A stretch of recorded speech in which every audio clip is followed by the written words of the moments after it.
All right, you guys, we are here once again with the 26th Annual Magnolia Independent Film Festival. We are with Shelly and Ben, who are here representing Truck Fishing in America, which is a short film that's been submitted this year. Shelly, do you want to start? You want to tell us a little bit about your film? Wow. I didn't want to give away any spoilers, so I always start to you guys first. Our film is a little, it's a kind of dark slice of Americana right now. Yes. Dark is right, that's good.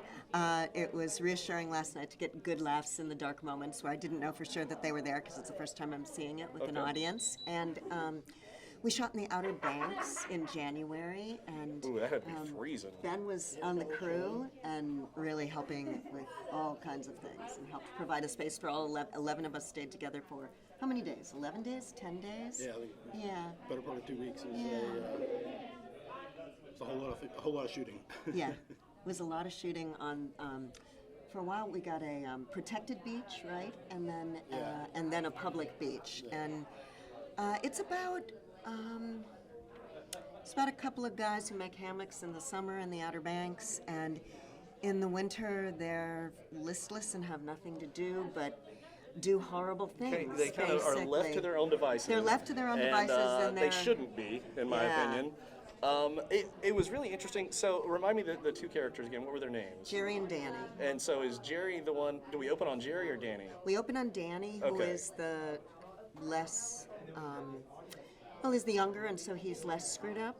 Okay, yeah, that's he's a good had way to less put it. time to get really screwed up. Yes. And Jerry's had ample time to get screwed But up. now you allude a little bit. So I don't want to give away please. spoilers.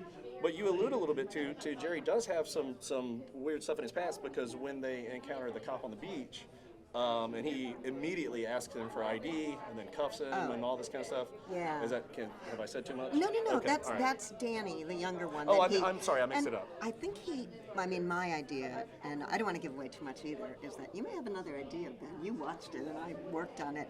Is that in a way that cop gets Danny out of there to keep him from doing more damage with Jerry?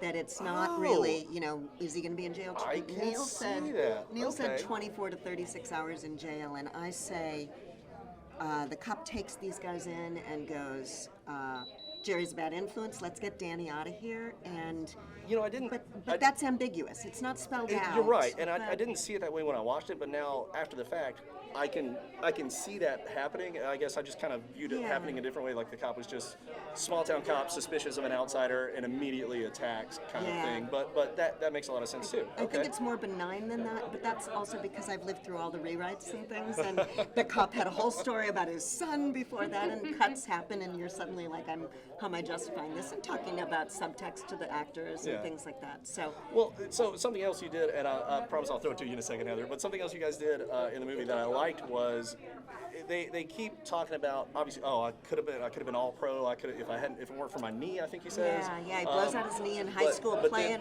against. No, it's Currituck. Currituck, yeah. But that's his go-to when the cop kind of busts them in the midst of we'll just say something illegal on the beach. And he's like, and then the cop immediately is like, "Football's over, Jerry," or is it Jerry or Danny? That's Jerry, and Jerry's holding on to the past. Yes, and but I like that because it's something you see a lot actually. It doesn't just have to be small towns; it can be big towns too. But there are people who just are rooted in the past and they can't get past their glory days. Yeah. And so I guess I kind of like that you guys. It's accessible, I think, to a lot of people. So I thought that was cool writing. I like that. And the picture, Jerry's probably pushing 40, and the picture in the car is of basically his high Right, school it's a prom, high school prom, or like yeah. Somebody at 22, not the girlfriend, and it's like, oh, you are holding on, and you're holding on like by a thread. But like death grip. Yeah, you a know? death grip. Yeah, Yeah, absolutely. fiercely by a thread. Yeah. Heather, you got any questions? Yeah. So, to talk about some of the more technical aspects of y'all's film, without giving too much away, how did y'all get away, or how did you make it work to have some of the props you Are did? you talking about the practical effect of something in a bag? Yes. Because that was really yes, disturbing without to giving me. too much away. That was really how disturbing did to you me. get away with Really this scene? Good props designer. Okay. We had Yeah. a. 'Cause it was good. We had a It was. live thing, then we didn't. And I have done more theater than film. It's the first time I've directed a film, and I worked with a props designer who has done extraordinary things for the stage for me. And when I read the screenplay, after trying to say, maybe we don't need to do this, maybe we don't need to do this, then I went, well, what is the way that I can, in good conscience, negotiate this? So I knew immediately, obviously, that we were going to create a prop. But someone built it by hand and built the first one by hand and the second one rigged for us. Wow. So they're incredibly good effects. Yeah, And that's super talented and work. I couldn't even in editing look at the one. I would every time it would come up, I would just be like, and I was there watching it, and I knew everything was safe and fine, and nothing was being harmed. But yeah, any perspective on that? You were there. I mean, the prop was incredible. It was pretty intense. The amount of work that had to have gone into designing that. I don't know that you can really even appreciate how good it was just from after the final cut, what you actually got to see of the end result. You can't really appreciate how intricate that was. It wasn't just just a little toy. It was a whole lot of man hours put into that. I can't imagine how long it would take to design and print that, but it was ridiculous. And I think when we're talking about these independent films and, not Hollywood $1 million, $billion films, when we're talking about props like this that may seem simple, Yeah. to a viewer who understands them or who watches these independent films, it's really a big thing. Just how do you guys do that? Because that's amazing that you're able to do that on a budget, because we all know you guys are working within limited budget, with limited time, with limited resources and cast and all that kind of stuff. So I really appreciated that part. Yes. Neil, who plays Jerry and also wrote the film and is also one of the producers, and Ben are really good friends back to college. Yeah, 25 years probably. So. And they've Long time. spent time on Outer Banks, Yeah, right? we lived there for a few years. I lived there for 3 years, and he was down for one summer. And it's definitely a big difference between the winter and the summer. It's a whole different place, and you can see how the darkness sort of tends to creep in during the winter that's not there during the summer.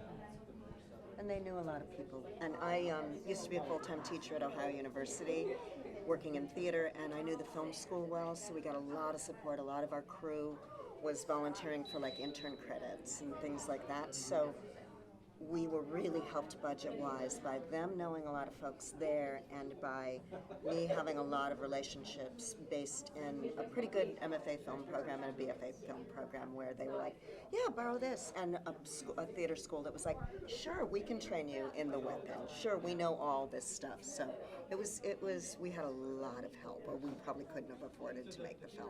Well, that's awesome. That's so awesome. Well, we are so excited to have y'all in Starkville, Mississippi at the Magnolia Independent Film Festival. Is there anything you want to leave us with about your film before you head off this evening?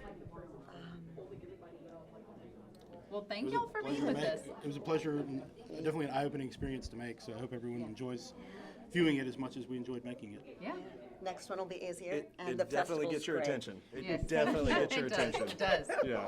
I love Yes. that sounds double-sided, like in a good Hey, way we and gotta- in a we gotta reel 'em really in, right? scary We're way. fishing, Yeah. we're fishing. It We gotta reel 'em gets in. you- Nice. It's nice how you did that. Thank you both. That's lovely. Thanks. Thank you. Thank Thank y'all. you guys for coming. We appreciate it. Yeah, we appreciate it. Y'all enjoy the Thank you. mag. Thank